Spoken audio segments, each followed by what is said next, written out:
जयंती मंगला काली भद्र काली कपालिनी दुर्गा क्षमा शिवा धात्री स्वाहा स्वधा नमोस्तुते। आप सभी भक्तों का मेरे YouTube चैनल भक्ति सागर में पुनः स्वागत है। माँ दुर्गा अपनी असीम कृपा आप सभी पर सदा सर्वदा बनाए रखें।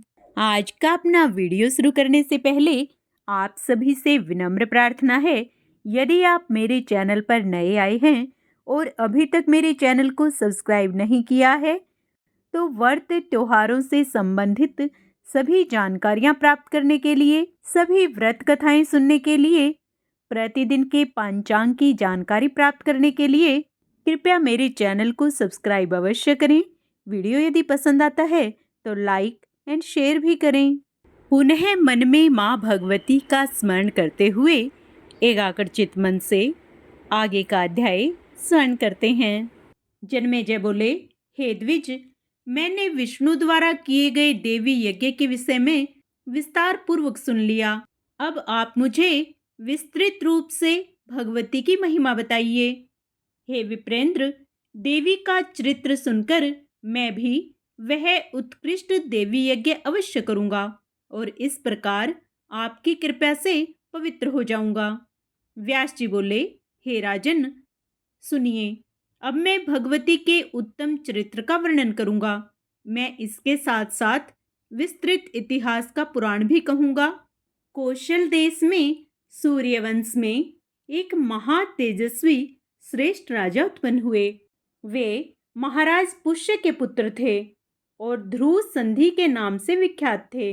वे धर्मात्मा, सत्यनिष्ठ तथा वर्णाश्रम धर्म की रक्षा के लिए सदा तत्पर रहते थे। पवित्र व्रतधारी वे ध्रुव संधि वैभवशालिनी अयोध्या नगरी में राज्य करते थे। उनके राज्य में ब्राह्मण, क्षत्रिय, वैश्य, शूद्र, द्विजगण तथा अन्य सभी अपनी अपनी जीविका में तत्पर रहकर धर्म पूर्वक आचरण करते थे। उनके राज्य में कहीं भी चोर, निंदक, धूर्त, पाखंडी, कृतधन तथा मूर्ख मनुष्य निवास नहीं करते थे। हे कुरुश्रेष्ठ, इस प्रकार धर्म पूर्वक राज्य करते हुए उन राजा की रूपवती तथा आनंदो उपभोग प्रदान करने वाली दो पत्नियां थीं। उनकी धर्म पत्नी मनोरमा थी, जो सुंदर रूप वाली तथा परम विदुषी थी, और दूसरी पत्नी लीलावती थी। वह भी रूप तथा गुणों से संपन्न थी। महाराज ध्रुव संधि उन दोनों पत्नियों के साथ राजभवनों, उपवनों, क्रीड़ा पर्वत, बावलियों तथा विभिन्न महलों में विहार करते थे। रानी मनोरमा ने शुभ वेला में राज लक्षणों से संपन्न एक सुंदर पुत्र उत्पन्न किया। उसका नाम सुदर्शन पड़ा। उनकी दूसरी सुंदर पत्नी लीलावती ने भी 1 माह के भीतर शुभ पक्ष तथा शुभ दिन में एक सुंदर पुत्र को जन्म दिया। महाराज ध्रुव संधि ने उन दोनों बालकों का जात कर्म आदि संस्कार किया तथा पुत्र जन्म से प्रमुदित एवं उल्लसित होकर उन्होंने ब्राह्मणों को नानाविध दान दिए। हे राजन, महाराज ध्रुव संधि उन दोनों पुत्रों पर समान प्रीति रखते थे। वे उन दोनों के प्रति अपने प्रेम भाव में कभी भी अंतर नहीं आने देते थे। परम तपस्वी उन राजेंद्र ने अपने वैभव के अनुसार बड़े हर्षोल्लास के साथ विधि पूर्वक उन दोनों का चूड़ा कर्म संस्कार किया। चूड़ा कर्म संस्कार हो जाने पर उन दोनों बालकों ने राजा के मन को मोहित कर लिया। वे दोनों कांतिमान बालक खेलते समय सभी लोगों को मुग्ध कर लेते थे। उन दोनों में मनोरमा का पुत्र सुदर्शन ज्येष्ठ था। लीलावती का शत्रुजीत नामक पुत्र अत्यंत सुंदर तथा मृदुभाषी था। उसके मधुर भाषी तथा अत्यंत सुंदर होने के कारण राजा उससे अधिक प्रेम करने लगे और उसी तरह से वह प्रजाजनों तथा मंत्रियों का भी प्रिय पात्र बन गया। शत्रुजीत के गुणों के कारण राजा का जैसा प्रेम उस पर हो गया, वैसा प्रेम सुदर्शन के प्रति नहीं था। वे सुदर्शन के प्रति मंद भाग्य होने के कारण कम अनुराग रखते थे। इस प्रकार कुछ समय बीतने पर आखेट के प्रति सदा तत्पर रहने वाले नृपश्रेष्ठ ध्रुव संधि आखेट के लिए वन में गए। वे राजा ध्रुव संधि वन में रूरु मृगों, बनेले सूरों, गव्यों, खरगोशों, भैंसों, सर्भों तथा गैंडों को मारते हुए आखेट करने लगे। जब महाराज उस गहन तथा महाभयंकर वन में शिकार खेल रहे थे, उसी समय महान रोष में भरा हुआ एक सिंह झाड़ी से निकला। पहले तो राजा ने उसे बाण से आहत कर दिया तथा अत्यंत कोपाविष्ट वह सिंह उन्हें अपने सामने देखकर मेघ के समान गरजने लगा। अपनी पूंछ खड़ी करके तथा गर्दन के लंबे केसों को छितराकर अत्यंत कुपित वह सिंह राजा को मारने के लिए छलांग लगाकर उन पर झपटा। तब उसे देखकर राजा ने भी तत्काल अपने हाथ में तलवार धारण कर ली और बाएं हाथ में ढाल लेकर दूसरे सिंह के समान खड़े हो गए। यह देखकर उनके जो सेवकगण थे वे सभी अत्यंत कुपित हो उठे और रोषपूर्वक उस सिंह पर अलग अलग बाणों से प्रहार करने लगे। वहां महान हाहाकार मच गया तथा भीषण प्रहार होने लगा। इसी बीच वह भयानक सिंह राजा पर टूट पड़ा। उसे अपने ऊपर झपटते देखकर राजा ने खड्ग से उस पर प्रहार किया। उस सिंह ने भी राजा के समीप आकर अपने भयानक तथा तीक्ष्ण नखों से राजा को अक्षत विक्षत कर डाला। नखों के प्रहार से आहत होकर राजा गिर पड़े और उनकी मृत्यु हो गई। इससे सभी सैनिक और भी क्रोधित हो उठे। तब वे बाणों से सिंह पर भीषण प्रहार करने लगे। इस प्रकार राजा ध्रुव संधि तथा वह सिंह दोनों मारे गए। तदंतर सैनिकों ने आकर मंत्री परवरों को यह समाचार बताया। राजा के परलोक गमन का समाचार सुनकर उन श्रेष्ठ मंत्रियों ने उस वन में जाकर उनका तह संस्कार करवाया।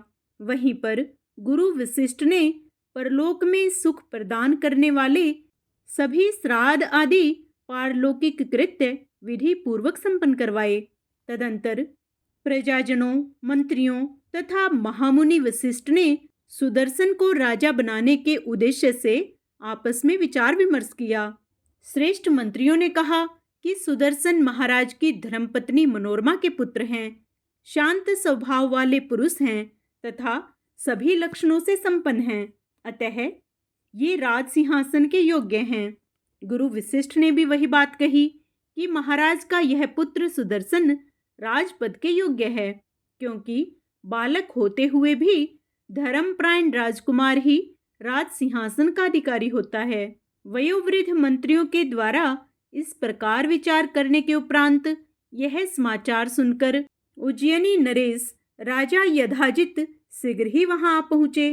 लीलावती के पिता युधाजित अपने दामाद की मृत्यु के विषय में सुनकर अपने दोहित्र के हित की कामना से उस समय शीघ्रता पूर्वक वहां आए। उसी समय सुदर्शन के हित साधन के उद्देश्य से मनोरमा के पिता कलिंगाधिपति महाराज वीरसेन भी वहां पहुंचे। सेनाओं से संपन्न तथा एक दूसरे से भयभीत वे दोनों राजा राज्य के अधिकारी का निर्णय करने के लिए प्रधान अमात्यों के साथ मंत्रण करने लगे। युधाजित ने पूछा कि इन दोनों राजकुमारों में ज्येष्ठ कौन है? ज्येष्ठ ही राज्य प्राप्त करता है, कनिष्ठ कदापि नहीं। उसी समय वीरसेन ने भी कहा, हे राजन, मैंने शास्त्रविदों से ऐसा सुना है कि धर्म पत्नी का पुत्र ही राज्य का अधिकारी माना जाता है। युधाजित ने पुनः कहा कि यह शत्रुजित गुणों के कारण ज्येष्ठ है। यह सुदर्शन राजोचित चिन्हों से युक्त होते हुए भी वैसा नहीं है। अपने अपने स्वार्थ के वशीभूत उन दोनों राजाओं में वहां विवाद होने लगा। अब उस महासंकट की परिस्थिति में उनके संदेह का समाधान करने में कौन समर्थ हो सकता था? युधाजित ने मंत्रियों से कहा कि आप लोग अवश्य ही स्वार्थपरायण हो गए हैं और सुदर्शन को राजा बनाकर धन का स्वयं उपभोग करना चाहते हैं। मैंने आप लोगों का यह विचार तो आप सबकी भावभंगिमा से पहले ही जान लिया था। शत्रुजित सुदर्शन से अधिक बलवान है। अतः आप लोगों की सम्मति तो यह होनी चाहिए कि शत्रुजीत ही राज सिंहासन पर आसीन होने योग्य है। ऐसा कौन व्यक्ति है जो मेरे जीवित रहते गुणों में बड़े तथा सेना से सुसज्जित राजकुमार को छोड़कर गुणों में छोटे पुत्र को राजा बना सके? इसके लिए मैं निश्चित रूप से घोर संग्राम करूंगा। मेरे खड्ग की धार से पृथ्वी के भी 2 टुकड़े हो सकते हैं। फिर आप लोगों की बात ही क्या? यह सुनकर वीरसेन ने युधाजित से कहा, हे विद्वान, दोनों ही बालक समान बुद्धि रखते हैं, इनमें भेद ही क्या है? तदंतर उन दोनों को इस प्रकार परस्पर विवाद करते देखकर प्रजाजनों तथा ऋषियों के मन में व्यग्रता होने लगी। तब एक दूसरे को क्लेश पहुंचाने के लिए उद्यत तथा युद्ध की इच्छा वाले दोनों पक्षों के सामंत सावधान होकर अपनी अपनी सेनाओं के साथ वहां आ पहुंचे। उसी समय महाराज ध्रुव संधि की मृत्यु का समाचार सुनकर श्रृंगवेरपुर में रहने वाले निषादगण राजकोष लूटने के लिए वहां आ गए। दोनों राजकुमार अभी बालक हैं तथा वे आपस में कलह कर रहे हैं। यह सुनकर देश देशांतर के चोर लुटेरे भी वहां आ गए। इस प्रकार वहां पर भारी कलह उपस्थित हो जाने पर युद्ध आरंभ हो गया। युधाजित तथा वीरसेन भी युद्ध के लिए उद्यत हो गए। व्यास जी बोले, हे राजन, युद्ध आरंभ हो जाने पर क्रोध एवं लोभ के वशीभूत उन दोनों राजाओं ने लड़ने के लिए शस्त्र उठा लिए तथा तब उनके बीच भयानक संग्राम आरंभ हो गया। युद्ध के लिए कृत संकल्प वे विशाल बाहु राजा युधाजित धनुष धारण करके अपनी सेना तथा वाहन आदि के साथ रणभूमि में डट गए। इधर इंद्र के समान तेजस्वी राजा वीरसेन भी अक्षत्रियोचित धर्म का अनुसरण करते हुए अपने दोहित्र के हित साधन हेतु विशाल सेना के साथ रण अक्षेत्र में उपस्थित हो गए। सत्य पराक्रमी राजा वीरसेन ने युधाजित को सम्रांगण में उपस्थित देखकर क्रोध युक्त होकर इस प्रकार बाणों की वृष्टि आरंभ कर दी मानो पर्वत पर मेघ जल बरसा रहा हो। राजा वीरसेन ने पत्थर पर घिसकर तीक्ष्ण बनाए गए द्रुतगामी तथा सीधे प्रवेश करने वाले बाणों से युधाजित को आच्छादित कर दिया और युधाजित के द्वारा छोड़े गए अत्यंत तीव्रगामी बाणों को उन्होंने अपने बाणों से टुकड़े टुकड़े कर दिया। इस प्रकार हाथियों, रथों तथा घोड़ों से अति भयंकर युद्ध होने लगा, जिसे देवता, मनुष्य तथा मुनिगण देख रहे थे। मांस भक्षण की लालसा वाले कोए, गिद्ध आदि पक्षियों के विस्तृत समूह से शीघ्र ही वहां आकाश मंडल ढक गया। उस युद्ध भूमि में हाथियों, घोड़ों तथा सैन्य समूहों के शरीर से निकले रक्त से अद्भुत तथा भयंकर नदी बह चली, जो लोगों को उसी प्रकार दिखाई पड़ रही थी जैसे यमलोक के मार्ग में प्रवाहित वैतरणी पापियों को भयावह दिखती है।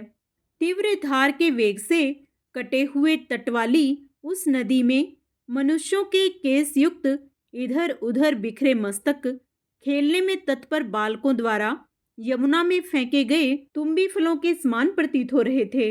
रथ से गिरे हुए किसी मृत वीर को पृथ्वी पर पड़ा हुआ देखकर मांस की इच्छा से गिद्ध उसके ऊपर मंडराने लगता था। इससे ऐसा प्रतीत होता था मानो उस वीर का जीव अपने शरीर को अति सुंदर देखकर अत्यंत विवश हो उसमें पुनः प्रवेश करने की इच्छा कर रहा हो। युद्ध भूमि में हत कोई वीर योद्धा सुंदर विमान में आरूढ़ होकर अपनी गोद में बैठी हुई किसी वीरांगना से अपना मनोभाव इस प्रकार व्यक्त कर रहा था, हे करभोरु, इस समय बाणों से आहत होकर धरती पर पड़े हुए मेरे इस कांति युक्त शरीर को देखो। शत्रु के द्वारा मारा गया एक वीर ज्यों ही अंतरिक्ष में पहुंचा और अप्सरा के पास जाकर विमान में बैठा, त्यों ही उसकी अपनी प्रिय स्त्री अपना शरीर अग्नि को भली भांति समर्पित करके पुनः दिव्य शरीर पाकर अपने पति के पास जा पहुंची।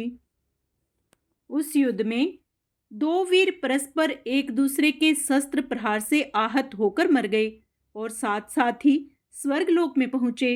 वहां पर भी एक अप्सरा को प्राप्त करने के लिए वे दोनों वीर शस्त्र युक्त होकर एक दूसरे को मारने हेतु युद्ध करने लगे।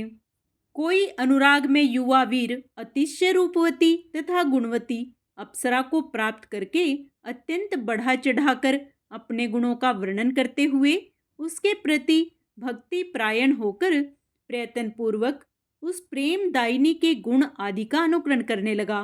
घोर युद्ध के कारण रणभूमि से उड़ी हुई अत्यंत धूल ने अंतरिक्ष स्थित सूर्य को ढक दिया और दिन में ही रात हो गई। पुनः वही धूल जब अथाह रक्त सिंधु में विलीन हो जाती, तब अत्यंत प्रभा वाले सूर्य अचानक प्रकट हो जाते। कोई युवक वीर युद्ध में मरकर स्वर्ग पहुंचा तो उसे एक सुंदर रूप वाली देवकन्या मिली जो उसके ऊपर आसक्त हो गई, किंतु ब्रह्मचर्य व्रत के नाश होने से भयभीत उस चतुरवीर ने उसे स्वीकार नहीं किया। उसने सोचा कि ऐसा करने से मेरे अनुरूप यह ब्रह्मचारी शब्द व्यर्थ हो जाएगा।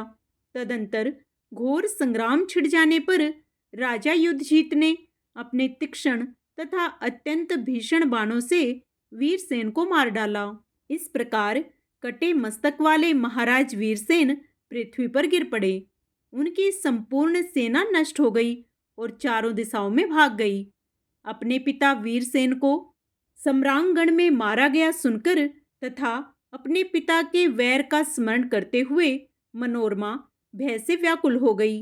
वह इस चिंता में पड़ गई कि बुरे विचारों वाला वह पापी युधाजित राज्य के लोभ से मेरे पुत्र को अवश्य ही मार डालेगा।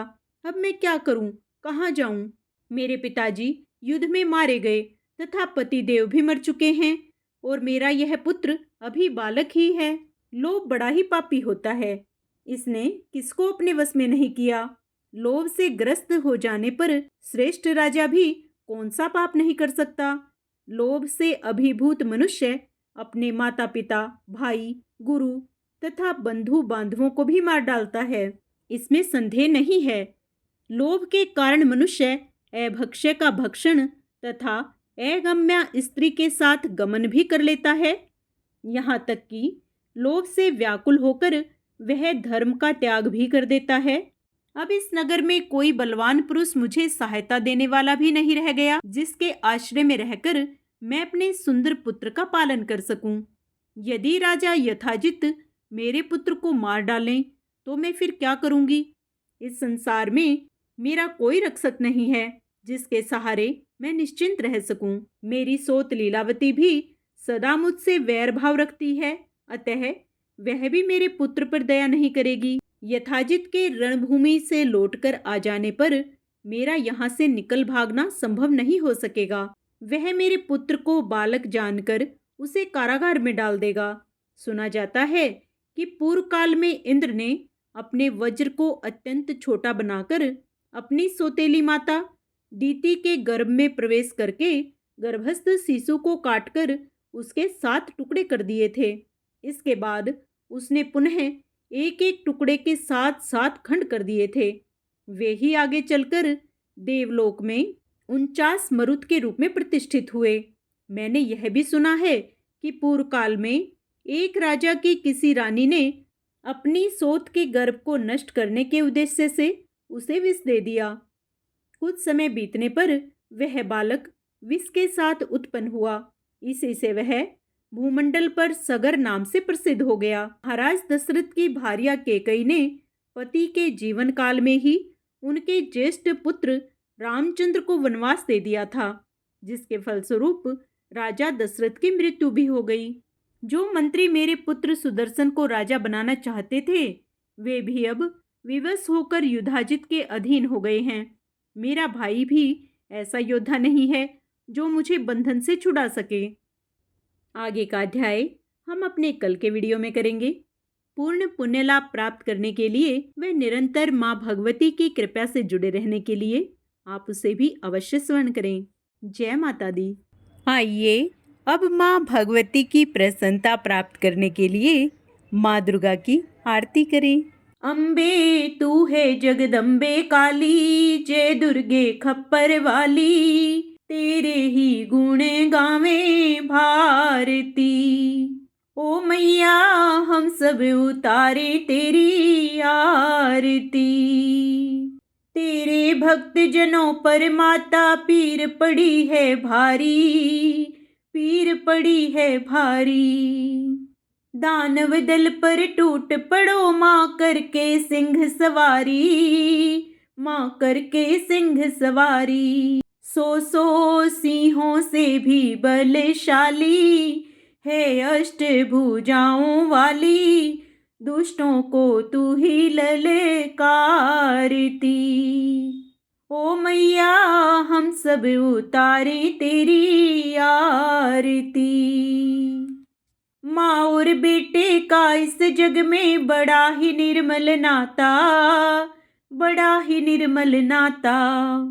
पूत कुपूत सुने हैं पर ना माता सुनी कुमाता, ना माता सुनी कुमाता। सब पे करुणा दर्शाने वाली, अमृत बरसाने वाली, दुखियों के दुखड़े निवारती। ओ मैया हम सब उतारे तेरी आरती। नहीं मांगते धन और दौलत, ना चांदी ना सोना, ना चांदी ना सोना। हम तो मांगे तेरे चरणों में एक छोटा सा कोना, एक छोटा सा कोना। सबकी बिगड़ी बनाने वाली, लाज बचाने वाली, सतियों के सत को संवारती। ओ मैया हम सब उतारे तेरी आरती।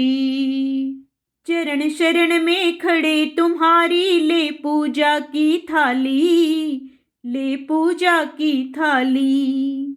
वरद हस्त सर पर रख दो माँ, संकट हरने वाली, माँ संकट हरने वाली। माँ भर दो भक्ति रस प्याली, अष्टभुजाओं वाली, भक्तों के कारज तू ही सारती। ओ मैया हम सब उतारे तेरी आरती। अम्बे तू है जगदम्बे काली, जय दुर्गे खप्पर वाली, तेरे ही गुण गाएं भारती।